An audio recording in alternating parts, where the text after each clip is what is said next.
Historians characterize the period between the two world wars as United States' dramatic coming of age, despite the fact that the direct involvement of US was relatively brief. Americans returned to their homeland shocked and permanently changed. After experiencing the world, many now yearned for a modern urban life. Demand for farm jobs was drastically reduced because of new farm machines such as planters, harvesters, and binders. In the post-war big boom, businesses flourished and the successful prospered beyond their wildest dreams. The middle class prospered and many people purchased the ultimate status symbol, an automobile. The typical urban American home glowed with electric lights and boasted a radio, and perhaps a telephone, a camera, a typewriter, or a sewing machine. Most people went to the movies once a week. American women in particular felt liberated and had become resolutely modern. They cut their hair short, wore short floppy dresses, boldly spoke their mind, and took public roles in the society. Intellectual currents, particularly Freudian psychology and Marxism, implied a godless worldview and contributed to the breakdown of traditional values. Despite outward gaiety, modernity, and unparalleled material prosperity, young Americans of the 1920s were the lost generation. The World Depression of the 1930s affected most of the population of the United States, and at the peak of the Depression, 1/3 of all Americans were out of work. Only the industrial buildup of the World War II renewed prosperity, where war production and experimentation led to new technologies, including the nuclear bomb. The large cultural wave of modernism, which gradually emerged in Europe and the United States in the early years of the 20th century, expressed a sense of modern life through art as a sharp break from the past as well as from the Western civilization's classical traditions. Life became more scientific, faster, more technological, and more mechanized. In literature, Gertrude Stein developed an analog to modern art. Photography began to assume the status of a fine art allied with the latest scientific developments. Vision and viewpoint became an essential aspect of the modernist novel as well. The way the story was told became as important as the story itself. To analyze such modernist novels and poetry, a school of new criticism arose in the United States with a new critical vocabulary. New critics hunted the epiphany and examined and clarified a work, hoping to shed light upon it through their insights. The poets between these years were proponents of experimentation with the form of poetry. Ezra Pound was one of the most influential American poets of his century. He was a link between the United States and Britain and was spearheading the new school of poetry known as Imagism, after which he championed various poetic approaches. His life work was the Cantos, which he wrote and published until his death. Pound's poetry is best known for its clear, visual images, fresh rhythms, and muscular, intelligent, unusual lines.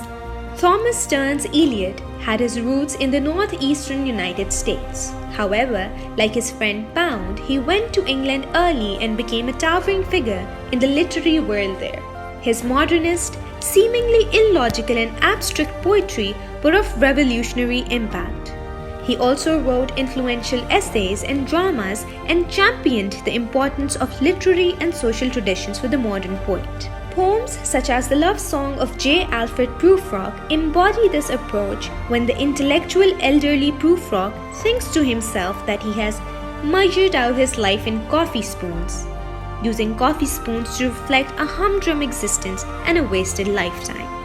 Attracted by new movements in poetry, Robert Lee Frost, another well-known American poet, went to England like Eliot and Pound. He wrote of the traditional farm life, appealing to a nostalgia for old days. His subjects are universal: apple picking, stone walls, fences, and country roads. Frost's approach was lucid and accessible. His frequent use of rhyme also appealed to the general audience. His work is often deceptively simple, and many poems suggest a deeper meaning. For example, A Quiet Snowy Evening by an almost hypnotic rhyming scheme may suggest the not entirely unwelcome approach of death. Although American prose between the wars experimented with the viewpoint and from Americans wrote more realistically on the whole than did Europeans. Novelist Ernest Hemingway wrote of war, hunting, and other masculine pursuits in a stripped, plain style. William Faulkner set his powerful Southern novels spanning generations and cultures firmly in Mississippi heat and dust. And Sinclair Lewis delineated the burgess' lives with ironic clarity. The importance of facing reality became a dominant theme in the 1920s and the 1930s. Writers such as Scott and the playwright Ewan O'Neill repeatedly portrayed the tragedy awaiting those who live in the filthy dream. Fitzgerald's cure place in American literature rests primarily on his novel, The Great Gatsby, a brilliant written, economically structured story about the American dream of the self-made man. More than any other writer, Fitzgerald captured the glittering, disparate life of the 1920s. His special qualities include the dazzling style perfectly suited to his theme of seductive glamour. The Sign for the Paradise was heralded as the voice of the modern American youth. His second novel, The Beautiful and the Damned, continued his exploration of the self-destructive extravagance of his time. Hemingway is arguably the most popular American novelist of his century. His sympathies are basically apolitical and humanistic, and in this sense, he is universal. Like Fitzgerald, Hemingway became a spokesperson for his generation. But instead of painting its fatal glamour, added Fitzgerald, Hemingway wrote of the war, death, and the lost generations of a cynical survivor. His best novels include The Sun Also Rises, a biography of the expatriates after World War I, and A Farewell to Arms, about the tragic love affair of an American soldier and an English nurse during the war. Since the 1890s, an undercurrent of social protest had coursed through American literature.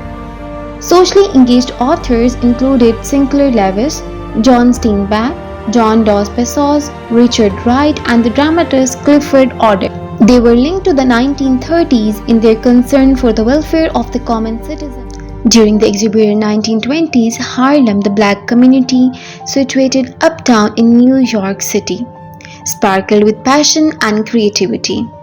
The sounds of its Black American jazz swept the United States by storm, and Black American dance and art flourished with music and drama. From the Civil War into the 20th century, the Southern United States had remained a political and economic backwater, ridden with racism and superstition, but at the same time blessed with rich folk ways and a strong sense of pride and tradition. Ironically, the most significant, the 20th century regional literary movement was that of the fugitives, led by the poet-critic-theologian John Crewe Ransom, poet Alan Tate, and the novelist, poet-essayist Robert Penn Warren. These three major fugitive writers were also associated with new criticism, an approach to understanding literature through close readings and attentiveness to formal patterns and their suggested meanings. New criticism became the dominant American critical approach in the 1940s and the 1950s because it proved to be well suited to modernist writers such as Eliot and could absorb Freudian theory and approaches drawing on mythic patterns. The 20th century American drama imitated English and European theatre until well into the 20th century. Often plays from English or translated from European languages dominated theatre seasons. Americans flocked to see European actors who toured theatres in the United States. In addition, imported drama like Imported Wine enjoyed higher status in indigenous productions. During the 19th century, melodramas with exemplary democratic figures and clear contrast between good and evil had been popular. Plays about social problems such as slavery also drew large audience. Not until the 20th century would serious plays attempt aesthetic innovation.